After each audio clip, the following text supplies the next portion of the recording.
और अगर तुम्हें ये भ्रम हो कि एकांत में आसन लगाकर ध्यान लगाने से भगवान की प्राप्ति हो जाती, तो बगुला बहुत एकांत में जल में खड़ा होकर एक टांग केवल ध्यान लगाता है, लेकिन मछली का, भगवान का नहीं, तो उसका उद्धार हो गया क्या? ये तुकाराम जी की बात है। अगर तुम्हें ऐसा भ्रम हो गया हो कि कोई एकांत गुफा हो, घुस जाऊं बस वहां भगवत प्राप्ति हो जाएगी, तो चूहा और सांप रात दिन बिल में रहते हैं, इनको भगवान की प्राप्ति हो गई क्या? तुकाराम जी से जब प्रश्न किया गया कि क्या गृहस्थाश्रम में भगवान की प्राप्ति ऐसे हो जाएगी जो विरक्तों को हो जाएगी, बहुत ध्यान से सुनिए, सिद्ध संत है, वो कह रहे हैं कि पागल मत बनो, भगवान की प्राप्ति भगवान के भजन करने से होती, वो गृहस्थी में भी हो जाएगी। अगर तुमको लगता है कि वन में रहने से भगवान मिल जाते हैं, तो हिरण को मिल जाते, खरगोश को मिल जाते, बाघ को मिल जाते, सब ब्रह्म प्राप्त हो जाते। अगर तुमको लगता है कि एकांत में ध्यान लगाने से मिल जाते, तो बगुला जल में खड़ा होकर एक टांग के बल ध्यान लगाता है, लेकिन मछली आई गट्ट से खाया फिर शांत खड़ा है, बगुला को नहीं मिला। फिर कहते हैं कि एकांत गुफा में घुसने से भगवान मिल जाते, तो चूहा और सांप बिलई में रहते हैं रात दिन, उनको भगवान मिल जाते। तो इसलिए हम तुमसे कह रहे हैं कि ये ची चपड़ की बातें छोड़ो। तुकाराम जी कह रहे हैं घर में विट्ठल का मंदिर बना, घर को ही विट्ठल का मंदिर बनाओ, ठाकुर विराजमान करो, आप सेवक हो जाओ, बढ़िया भोग लगा के पाओ, नाम कीर्तन करो, कथा वार्ता करो, अपने कर्म को भगवान को अर्पित कर दो, भगवान की प्राप्ति हो जाएगी। बहुत सहज है गृहस्थ में भगवत प्राप्ति करना।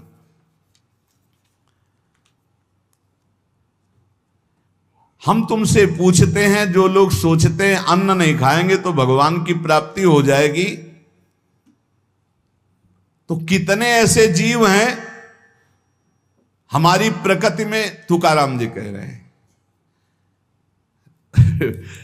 ये बड़े महापुरुष हैं, किसी के कहो सांप खाता अन्न, करे क्या धान बक भी, कपट भरा भीतर भरा उदर मल से, करे चूहा भी एकांत गदहा भी भभूत रमावे, तुका जल नक्रालय काग ही नहाय कहो। तो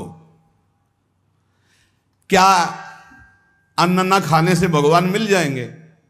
अगर हां, तो बहुत से पक्षी ऐसे हैं जो केवल फलाहार रहते हैं, बहुत से ऐसे हैं जो घास चर के रहते हैं, ना वो अन्न खाते हैं ना कुछ और, कुछ है फलाहार, कुछ है तृण चरते हैं, कुछ है पानी पी के केवल रहते हैं। भैया केवल पानी से इन सबको भगवत साक्षात्कार हो जाता है क्या?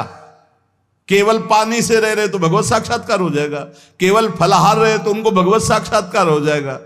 तुकाराम जी कहते हैं कितने हैं वायु भक्षण करते, केवल वायु पी करके जीते हैं, भीतर कपट भरा है, बाहर ये सब छोड़ रहे हो, कुछ लाभ नहीं मिलना है।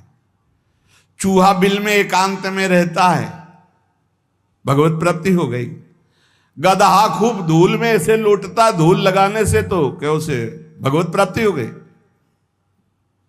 महापुरुष है। जल में घड़ियाल रहता है, भगवत प्राप्ति हो गई। कौआ भी जाके गंगा स्नान करता है, जल स्नान, भगवत प्राप्ति हो गई। भैया जब तक भजन नहीं तब तक भगवत प्राप्ति नहीं, बाहरी क्रियाओं से।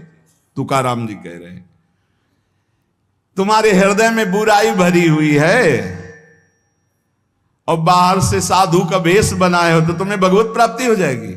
अरे चाहे वायु भक्षण करो, चाहे तुम ध्यान का नाटक करो, चाहे एकांतवास करो, चाहे भस्म लेपन करो, चाहे जल में खड़े हो जाओ, चाहे जितना अनुष्ठान करो, जब तक भजन नहीं करोगे भगवान का, तुम्हारी बुद्धि निर्मल होने वाली नहीं, बाहरी क्रियाओं से कोई लाभ नहीं। तुकाराम जी कह रहे हैं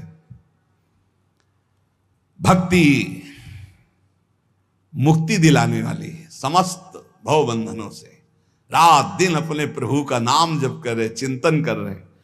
एक गृहस्थ आए थे, बहुत अच्छी स्थिति, नेत्रों में नेत्र मिला के जब बात किया तो बड़ा संतोष। जब जाने लगे तो कहा 1 मिनट रुको, इसे मुख पे बड़ाई नहीं करनी चाहिए, पर आप सावधान रहना, बहुत अच्छी स्थिति, संभाल के निकल जाओ। बस उन नेत्रों से ऐसे किया, चुपचाप गंभीर मुद्रा, प्रश्न बहुत जोर का, और स्मरण में बिल्कुल तन्मयता, एक एक चेष्टा उनकी बता रही थी। बहुत बढ़िया बाजी मार ले जाओगे, कोई तुम्हें प्रणाम नहीं करेगा, कोई दान पुण्य नहीं, कोई नमस्कार नहीं, बहुत जल्दी निकल। विरक्त भाव में रात दिन भगवान के भजन में व्यतीत करो, तभी बात बनेगी। केवल इन सब बाहरी बातों का देखो इसीलिए खंडन किया तुकाराम जी ने। जो विरक्त अपनी देह को घृणित समझकर त्याग देता है, देह के राग का, बलमूत्र का भान क्या इसमें,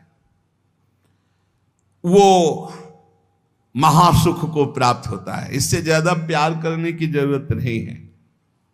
जो इस देह से ज्यादा प्यार करते हैं वो सीधे नरक का रास्ता तय कर लेते हैं। बहुत संभल के चलने की जरूरत है। इस देह के राग को मिटाने के लिए ही तो भगवत मार्ग में चले, चाहे गृहस्थ हो चाहे विरक्त।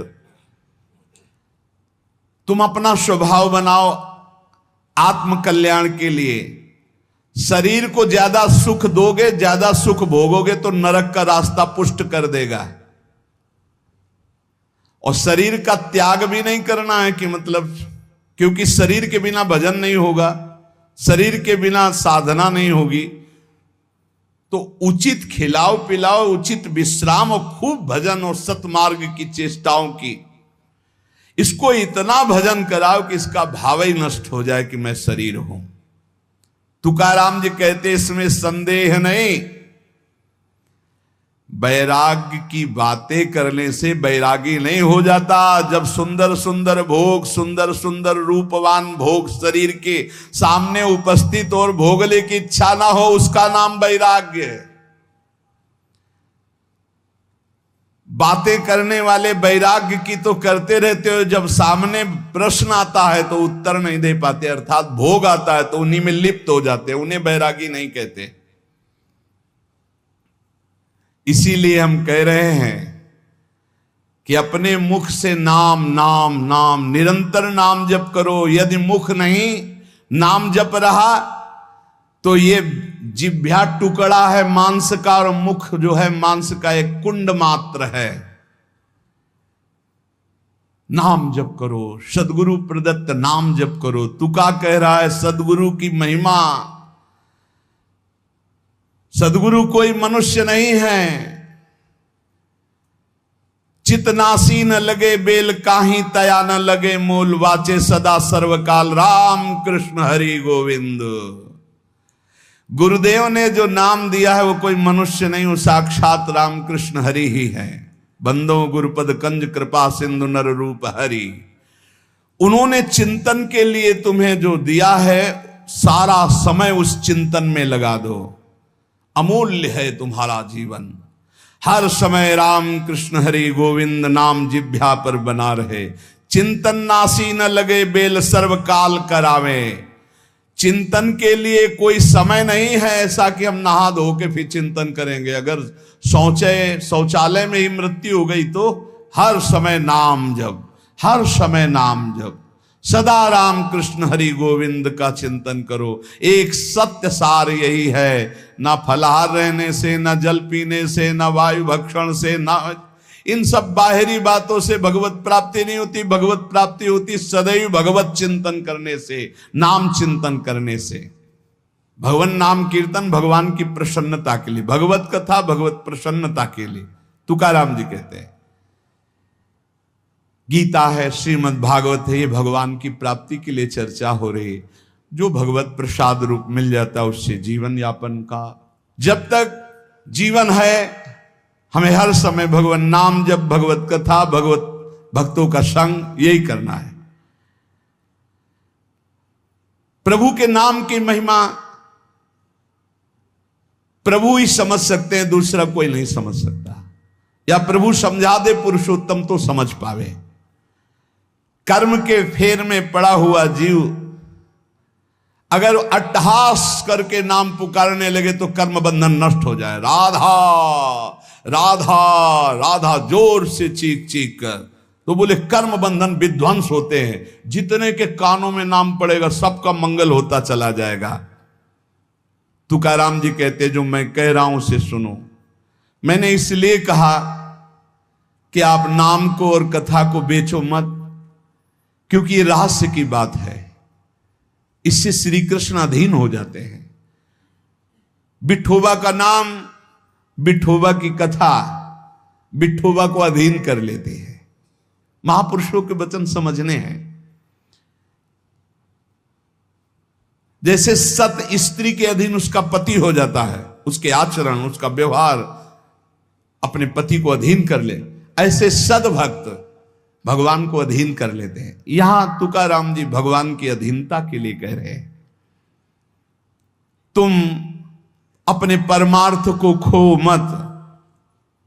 तुकाराम कह रहे हैं धन के अधीन हो जाना, काम के अधीन हो जाना, नरक की यात्रा करना है। इसलिए विठोबा के अधीन हो जाओ, रात दिन नाम कीर्तन करो, तुम्हारी वांछा पूर्ण हो जाएगी, तुम्हारी मनोकामनाएं पूर्ण हो जाएंगी। मदारी का बंदर वैसे नाचता जैसे मदारी नचाता है, ऐसे उमादार जो सिद्ध की नाई सबे नचावत राम गोसाई। उनसे प्रार्थना करो, तुम्हारा नाचना बंद हो जाएगा माया का, दूसरा कोई नहीं रोक पाएगा, क्योंकि इस नाचने का रिमोट उन्हीं के हाथ में। मामे वे प्रपद्यन्ते माया में ताम तरंती थे। कभी भी उपासक भेद मत में पढ़कर तर्क वितर्क न करे। हरि हर सब एक हैं, हरि हर सब एक हैं। जैसे पीछे कहा था ठाकुर ठाकुर सब एक है, संत संत सब एक। और जो संतन का सेवन करे सो जागे शुद्ध विवेक। ऐसे यहां कह रहे तुकाराम जी के हरिहर में भेद नहीं है। जो भेद फैलावे, लड़ाई झगड़ा करे, ऐसे से दूर रहना। मिठास में चीनी है, चीनी के खिलौने बने हैं। एक सवार बना हुआ है, एक घोड़ा बना हुआ है। दोनों में चीनी क्या कम है क्या? बराबर चीनी है। चाहे घोड़े से शुरू करो तो मिठास, सवार से शुरू करो। दीपावली में आते ना बने, ऐसे ही चराचर जगत में सेवक स्वामी बना, वही सच्चिदानंद है। हरिहराम भेद नाही नका करुम वाद, एक एकाचे हृदयम गोडी साखे रेचे ठाई। जहां हरिहर में कोई भेद करके निंदा करने लगे, वहां से कान में अंगुली डाल के चल देना चाहिए। एक ही ये परम तत्व है। ये झूठ मूठ अज्ञानी जन बहस करते रहते हैं। इनके हृदयों में बिल्कुल भगवदानंद की मिठास नहीं है। इनकी बातें नहीं सुननी चाहिए। भेद करने वालों की दृष्टि में जो माया का पर्दा लगा हुआ है, भक्तों की दृष्टि में वो पर्दा नहीं होता। वो बेपर्द देखते हैं कि सर्वत्र एक ही भगवान विराजमान है। जो सर्वत्र एक ही भगवान विराजमान ऐसा मान लेते हैं, उनके आगे पीछे दाएं बाएं भगवान की रक्षा शुरू हो जाती है। ध्यान रखना। जो सर्वत्र अपने भगवान को देखते कि सब रूपों में मेरा ही भगवान है, तो कह रहे देवु उभा मांगे पुंडे उगवी कोंडे संकटा। कोई संकट उसे छू नहीं सकता। चारों तरफ से भगवान की सुरक्षा रहती है उस भक्त के जीवन में। विश्वास करो इस बात पर। चारों तरफ से भगवान सुरक्षित रखते हैं। और जो सदैव संतों का स्तवन करके भगवान का भजन करता रहता है, उसमें कोई ऋण नहीं रह जाता। यह भी एक प्रश्न आया था कि देव ऋण, ऋषि ऋण, मातृ ऋण, पितृ ऋण, इनसे कैसे ऋण हुआ जाए। क्या कह रहे हैं तुकाराम जी? जो संतों का स्तवन करता है, उसके हृदय में भक्ति होती, जो भगवान का भक्त होता है, उसका कोई ऋण नहीं रह जाता। सब ऋण मुक्त हो जाते हैं। एकादशी स्कंद में भगवान श्री कृष्ण चंद्र जी ने उद्धव जी से कहा है, जो मेरा अनन्य भाव से निरंतर चिंतन करता है, उसे मैं सब ऋणों से मुक्त करता हूं। देव ऋण, ऋषि ऋण, पितृ ऋण, मातृ ऋण। इनसे उऋण होने के लिए प्राणपन से श्री हरि के चरणों का चिंतन करो। जैसे जैसे कोई भगवान का ध्यान करता है, तो भगवान का प्रभाव उसमें उतरने लगता है।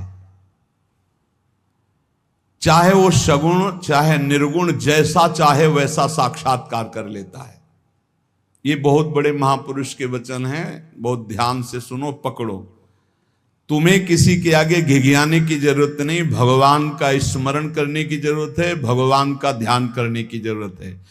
जैसे जैसे कोई भगवान का ध्यान करता है तो भगवान के सब सद्गुण उसमें आने लगते हैं। चाहे वो सगुण साक्षात्कार करना चाहे या निर्गुण साक्षात्कार, उसमें योग्यता आ जाती है। म्याणे विठ्ठल ब्रह्मो नवे त्वाचे बोलो नाई कावे। महाराष्ट्र भाषा में कहते हैं मेरे तो सर्वस्व ब्रह्म विठ्ठल भगवान है, तुकाराम जी कह रहे हैं। अब मुझे किसी की बात सुनने की जरूरत नहीं है कि ब्रह्म कौन है, मेरे तो विठ्ठल ब्रह्म है। जो वाणी से अगम्य है मैं उसकी स्तुति क्या करूं, वेद भी जिसकी नेति नेति कह के चर्चा करते हैं मैं उसकी क्या चर्चा कर पाऊं। पर मेरी वाणी को नशा हो गया है उनकी चर्चा करने का। आहा, मेरी वाणी को नशा हो गया, बिना उनकी चर्चा किए, बिना कीर्तन किए, बिना गुण गाए हमें चैन नहीं पड़ सकता। कोई ना हो तो ठाकुर जी को श्रोता बना के सुनाने लगो, ऐसा नशा होना चाहिए। सुनो, अपनी चर्चा आप ही सुनो, ठाकुर जी के सामने बैठ जाए और वाणी लेकर उन्हीं की चर्चा उन्हीं को सुनावे। संसारिक आदमी कर्मेंद्रियों से प्रेरित होकर कर्म करता है, वासना से प्रेरित होकर नाना प्रकार के सुख दुख भोगता है। पर हम कायिक, वाचिक, मानसिक केवल अपने विठ्ठल के लिए कर्म करते हैं, ये बात समझो। संसारिक आदमी कर्मेंद्रियां भाग रही भोगों की तरफ, कर्म करता है, पाप या पुण्य, सुख या दुख भोगता है। लेकिन भक्त कायिक, वाचिक, मानसिक अपने प्रभु को सामने रख करके चेष्टा करता है और उसका कोई ठौर ठिकाना प्रभु के सिवा कोई है नहीं। और प्रभु आनंद सिंधु है, वो हर समय आनंद में मस्त रहता है। कहीं किसी और का प्रयोजन नहीं रह गया है। तुकाराम जी के सब जगह विठ्ठल तू मुझे दिखाई दे रहा है। तन, वाणी, मन ये सब तेरे चरणों में अर्पित हो चुके हैं। भगवान अब मेरा कुछ नहीं बचा, केवल आप ही मेरे बचे हो। ये हम लोगों के लिए आदर्श वचन है, हमें ऐसा होना है। प्रभु के सिवा हमारा कोई नहीं। अभ्यास बल में बहुत बड़ी ताकत है। अभ्यास बल हो जाए तो व्याघ्र और सर्प को भी अधीन किया जा सकता है। व्याघ्र, बाघ को और सर्प को अभ्यास बल। देखो, जो बचपन से अभ्यास करवा लिए सिंह आदि का, तो ऐसे बछड़े की तरह हाथ फेरते हैं, साथ खेलते हैं, कोई फर्क। सांप पकड़ने वाले जो सर्प मित्र होते हैं, इतना बड़ा अभ्यास कि बड़े से बड़े विषैले सांप को 5 मिनट में अपने वश में करके, व्याघ्र और सर्प को अपने वश में किया जा सकता है। अभ्यास से विष को पचा लिया जाता है। जब उड़िया बाबा ने सुना कि एक महात्मा 10 ग्राम संख्या जहर रोज खाते हैं, तो उनका इसमें तो 10 आदमी मर जाए, ऐसा हो ही नहीं सकता। तो उन्होंने कहा महात्मा है तो उनका पता बताइए, मैं जाऊंगा। उड़िया बाबा वहां गए, महात्मा से कहा आप 10 ग्राम संख्या जहर रोज खाते हैं? उनका हाँ। बोले मैं देखना चाहता हूं, क्योंकि विश्वास नहीं होता, 10 ग्राम में तो 10 लोग मर जाएंगे। शाम के 4 बजे उन्होंने डाला सिलबट्टा में 10 ग्राम तौल करके जहर, संख्या जहर, जैसे धतूरा होता है ऐसे संख्या, उसे पीसा और पीस करके पूरा धोकर खप्पर में डाला और बस पी गए। महात्मा आए तो आश्चर्य की बात है। बोले तो रोज हम पीते हैं। तो बोले 10 ग्राम कैसे? तो बोले अभ्यास, पहले दिन एक बीज लिया था, ऐसे घस के चाटा, नशाया, कई दिन उसी बीज को घसकर चाटते रहे, फिर एक बीज, फिर धीरे धीरे आज 10 ग्राम पचा लिया। तुकाराम जी कह रहे हैं अभ्यास का बल करे तो व्याघ्र और सर्प को वश में कर ले। तो मन को वश में नहीं किया जा सकता, इंद्रियों को वश में नहीं किया जा सकता, अभ्यास से किया जा सकता है। अभ्यास योग युक्त ने चेतसा नान्यगामिना। अभ्यास से हम विष को पचा सकते हैं। अगर हम रोज भगवत कृपा से अपमान को पचाना सीख जाएं तो बड़े से बड़े अपमान को भी, निंदा को भी मुस्कुराते हुए सह सकते हैं। अभ्यास से वेदों का अर्थ समझ लिया जाता है। वेद पाठ का अभ्यास करो, धीरे धीरे वेद अर्थ समझा। इसलिए कुछ दुष्कर नहीं है, तुम अभ्यास में आओ। मेरा भजन में मन नहीं लगता, अभ्यास करो। अभ्यास में तुम जितना आगे बढ़ोगे उतने ही उच्च अवस्था को प्राप्त हो जाओगे। अभ्यास में बहुत बड़े दम है। अभ्यास, एक एक कदम बढ़ाते चले जाओ। अभ्यास, एक एक इंद्रियों पर विजय प्राप्त करते चले जाओ। अभ्यास असाध्य को भी साध्य कर दे। इसका कारण तुका कहता है कि अभ्यास भजन का कर लो तो आप सिद्ध हो जाओगे। अभ्यास से सब कुछ हो जाता है।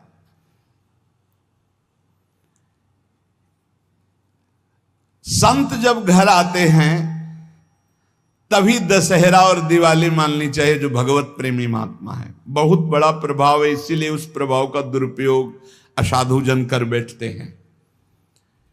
मूर्तमान परम पवित्रता और तीर्थ चलकर आज आ रहा है, ऐसा अनुभव होता है जब संत आते हैं। आज ही दिवाली दशहरा श्री साधु संत आले घरा, तुकाराम जी कह, आज ही हमारी दिवाली और दशहरा हो गया, क्योंकि भगवत प्रेमी महात्मा हमारे घर पधारे या भगवत प्रेमी महात्मा का सानिध्य मिला। साधु संत एति घरा तोची दिवाली दशहरा। हमारे लिए उत्सव है जब भगवत नाम जापक भगवत प्रेमी महात्मा आए, उनका चरणोदक लिया, उनकी वंदना की और बैठ करके उनसे हम भगवत चर्चा की।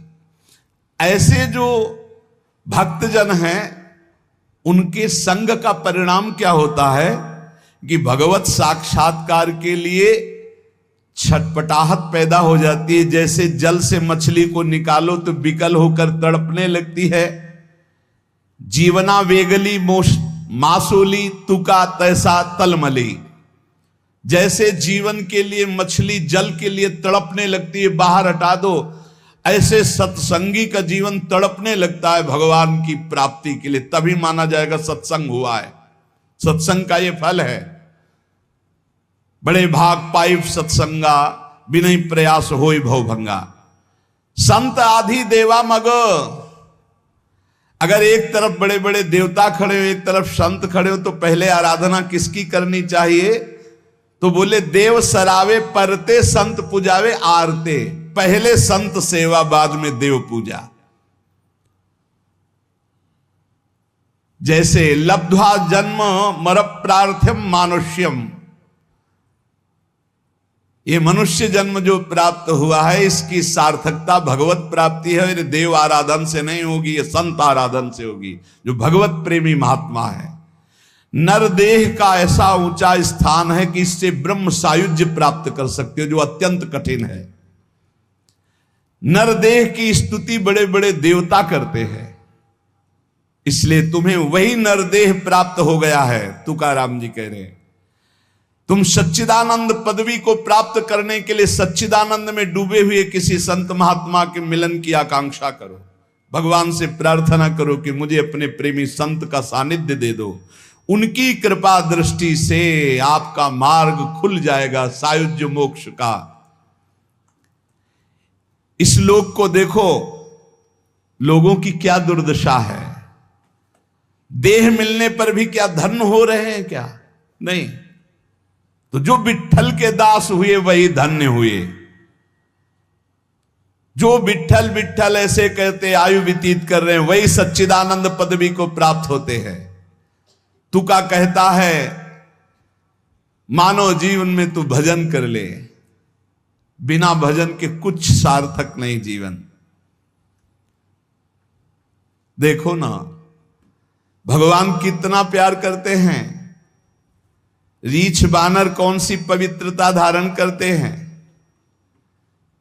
लेकिन भगवान वृक्ष के नीचे बैठे और ऊपर डाल पे। प्रभु तरुतर कप डार पर ते किए आप समान। ग्वाल बाल अपने मुख की छाछ भगवान के मुख में डाल रहे सखा मंडली। देखो ना प्रेम हमारे विट्ठल का। तुकाराम जी कह रहे गोलियांची ताकि पिरे कोड़ पोरे चांगली। ग्वालों के मुख की छाछ पी रहे, तभी तो ब्रह्मा जी को मोह हो गया। ये भगवत प्राप्ति कोई कठिन नहीं, बस चौपड़ का खेल समझ लो। चूक गए तो गोटी मारी जाएगी, गोटी मारना भवबंधन में फंस जाना, गोटी निकाल ले गए जीवन मुक्त हो गए। चौपर का खेल। सारी जी मरी झूठी बाती सारी, बद्ध मुक्त वारी बातकारी। कोई जीवन मुक्त होना कठिन नहीं है। लूडो का खेल, चूक गए तुम्हारी गोटी मार दी गई, और सावधानी से अपने अंक को गिनकर गोटी को बचाते हुए निकल गए, जीत गए, जीवन मुक्त हो गए। नहीं गोटी मार दी जाएगी, खेल है एक ये। सारी वही गोटी, सारी मारी गई, सब झूठा हो गया, खेल बेकार हो गया, हार गए। और सारी मारी नहीं गई, निकल गए तुम तो मुक्त हो गए। खेल रखा है भगवान ने। तुकाराम जी से पूछा गया, क्या गृहस्थाश्रम में जैसे विरक्त को भगवान मिल जाते हैं ऐसे मिल जाएंगे? तो उन्होंने कहा, पागल बनने की जरूरत नहीं है। ये बात दिमाग में बैठालने की जरूरत नहीं कि बन बन भागने से ही भगवान मिलते हैं। अपने लोगों के भाग्य में ये मार्ग लिखा था, पर हम आज भी अनुभव करके ही कहते हैं। जो आज दुर्दशा देख रहे हैं, उस दुर्दशा से हम कह रहे हैं कि घर में रहकर धर्म पूर्वक आचरण करते हुए भजन करने से बहुत लाभ मिलेगा। विरक्त मार्ग बहुत ही मतलब आग पे चलने का मार्ग है, खिलवाड़ नहीं है। आप ये समझ लो, खिलवाड़ नहीं। सफीपुर एक गंगा किनारे स्थान है, तो वयोवृद्ध महात्मा सन्यासी रहते थे। तो उनके घर के कुछ लोग गुड़ और ये सामग्री लेके गए, तो उनका गंगा जी में डाल दो या किसी और को दे देना। नहीं, मुझे आपका एक भी अन्न का टुकड़ा नहीं, मैं विरक्त हूं, आपका सेवन नहीं कर सकता। और आप यहां से कुछ एक भी टुकड़ा लेने की सोचना मत।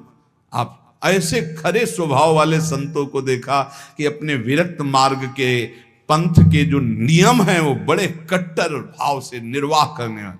आज समझे में नहीं आता, हमसे चूक हो जाती है। तो जो हमें विरक्त मार्ग से चलकर लाभ मिलना था वो नहीं मिल पाता। श्री तुकाराम जी कह रहे हैं, वन में यदि भगवान होते तो हिरण को भगवान मिल जाते, तुकाराम जी की वाणी है। खरगोश को मिल जाते, बाघ को मिल जाते, ये सब भगवत प्राप्त हो जाते। देखो, जब आनंद मिलेगा तब मन पंगु हो जाएगा। जैसे भौरे में बहुत बड़ी ताकत है कि चाहे जितना मजबूत काठ हो, वो बड़े मौज से खेलते खेलते उसमें छेद कर देगा। जब कमल की पराग वृत्ति में वो पहुंचता है तो थोड़ा सा भी पराग को धक्का न लगे, शांत होकर बैठ जाता है। चाहे जीवन खोना पड़े, वो कमल की पंखुड़ी को नहीं काटता।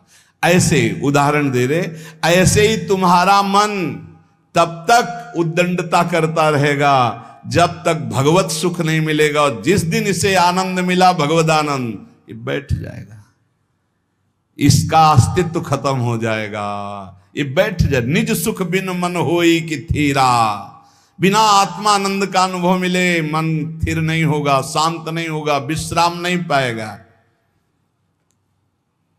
भौरे का दृष्टांत देकर के मन को समझा रहे कि मन भौरा है, भटक रहा है विविध भोगों में, बड़ा मजबूत है, बलशाली है, लेकिन ये तभी निर्बल बनेगा जैसे भौरा कमल में आ जाता है तो वहां अपना बल खो देता है।